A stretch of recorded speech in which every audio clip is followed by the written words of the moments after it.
Ang crucifix sa kapilya ng General Luna sa Siargao, bigla na lang daw nagdugo. Ilang kilometro lang mula sa sikat na surfing site sa Siargao, ang Cloud9, matatagpuan ang Katangnan Chapel. Sentro ngayon ito ng usapin dahil sa isang pangyayaring tila may nais daw iparating ang langit. Pasado 6:00 ng umaga kasi nito lang linggo, bago ang unang misa, ang lay minister na si Angel may napansing kakaiba sa 5 talampakang crucifix na nakasabit sa gitna ng kapilya. Ang katawan daw kasi ng imahen, na dati nang may marka ng dugo, tila nagkaroon daw ng sariwang dugo sa katawan.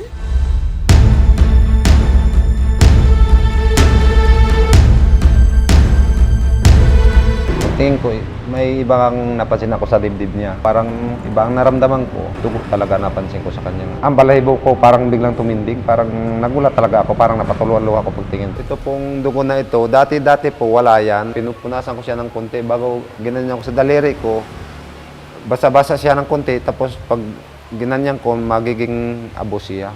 Bago naman po itong kisame namin, bagong gawa. Naku, imposible naman siya po tumulo at wala rin namang ulan. Tinignan ko po dito kung may mga insekto dito na tumatay o umihi. Wala naman din po. Pisa sa buhok niya hanggang dito sa may towel niya dito sa baba.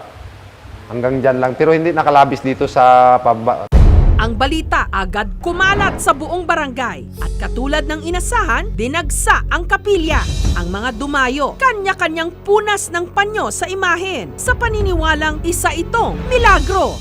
Pero para hindi tuluyang mabura ang sinasabing dugo sa rebulto, ang mga deboto, pinagbawalan na munang magpahid dito ng panyo. Ang instructions ni Father, nanay kong pwede barikadahan nyo na parang ma-preserve back para makita rin ng iba. Nandyan talaga yung kuwan. Although natuyo na. Araw-araw na rin nagsasagawa rito ng prayer vigil. Magimaya ka Maria, na puno ka sa grasya, Ginong Diyos na kanimo. At ang kapilya, binuksan 24 oras. Pag nahawakan ko yung dugo, ang feeling ko parang tumitindig lahat ang mga balibo ko. Ang Panginoon parang naghanap ng mga anak niya na hindi pumasok dito sa simbahan namin. Ayon sa chapel president na si Charlita David, hindi ito ang unang pagkakataon na may nangyaring kakatwa sa crucifix. Yung una, yung nabiak yung kanyan chin. Tapos ngayon, ganyan na naman. Ang mga tao talaga siguro lumapit na. Talaga nang bigyan na siya ng time. Bulahan na ikaw sa babae nga tanan. Para kay Charita, ang pangyayaring ito tila paalala sa kanila na mas pagtibayin ang kanilang pananampalataya. Linggo, tapos konti lang ang mga tao. Ang interpretasyon ko na nandito ako, tapos dinadaan-daanan nyo lang. Tapos yung iba pagdaan, ganyan lang, alis. Tapos yung iba naman nakamotor, dito harurot. Ang tindera sa Cloud9 na si Chris, dahil abala sa negosyo, aminadong nawawalan na ng oras magsimba. Kaya't naniniwala siyang paraan ito ng Diyos para siya'y muling magbalik loob. Yung nakita ko yung dugo po, kinabahan po ako, natatakot ako. Naisip ko tuloy na siguro ito ang mensahe ni Lord na para yung mga tao lumapit sa Kanya para nang magbago na.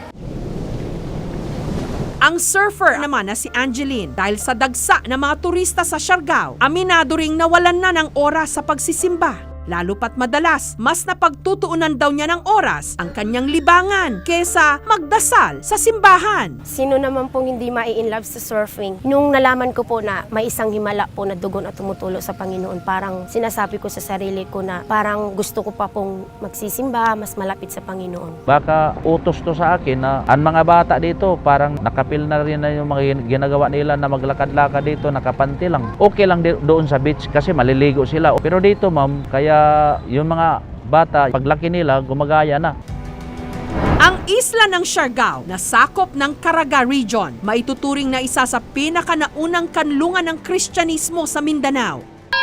Taong 1637, nung nakatapak ang mga paring Heswita rito, para palaganapin ang Kristyanismo. Karamihan dito Katoliko. Nagkaroon din ng konting pagbabago, lalong-lalo na nung ito'y naging progressive na tourist destination. Dahil may mga dayuhan na nagdatingan dito. Of course, dala-dala rin nila yung kanilang culture. Tapos, makikita mo yung lalo na mga kabataan, nandun lang sa dagat. Nakakalimutan nila na linggo, magsisimba. Samantala, ang sinasabing nagdurugong imahe ni Kristo, sinadya ng kura paroko ng Santo Tomas de Villanueva na siyang nakakasakop sa kapilya, si Father Dennis Ilogon. Sa aking opinion lang, baka nga totoo. Hindi naman imposible, pero meron paraan ang simbahan para malaman kung ito'y totoo or hindi. Kasi nga, alam ko meron namang proseso na ginagawa. Investigation. May mga insidente na rin sa iba't ibang panig ng mundo na ang mga imahen di umano nagdurugo. Ilan sa mga ito ang Weeping Statue of Mary sa New Mexico. Gayunman, ang mga ito hindi pa sinesertipikahan ng Vatican bilang mga milagro. Patuloy pa rin ang investigasyon. Samantala, para malaman kung ano ba ang nakita sa katawan ng rebulto, sinadyang parokya ng isang eksperto. Sa malayuan, parang dugo. Kumuha sila ng sample sa katawan ng imahen. Narayo ngayon ng mga deboto ang kapilya sa General Luna sa Siargao dahil ang crucifix ni Hesukristo sa gitna ng altar di umano nagdurugo.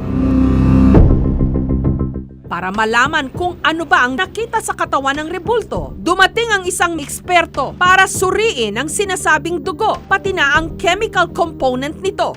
Winet yung cotton buds ng NSS, tapos diretso sa smear. Tapos in-stain po namin ng right stain para makita kung may blood component.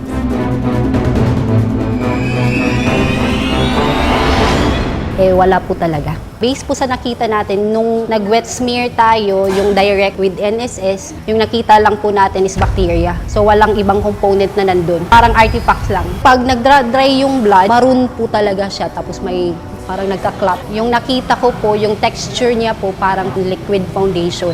Own opinion ko lang, baka may dumapo dyan na ibon, umipot siya, nag-flow dito. Kahit hindi yan dugo, para sa amin, parang milagro pa rin yan binigay sa amin para ipagpatuloy pa rin natin ang ating pananampalataya at saka bumalik na yung talagang nakalimot na. Hindi namin tatanggalin kasi mayroon pa rin talagang naniniwala. Kasi iba naman ang science point of view, tapos iba rin yung paniniwala ng mga tao.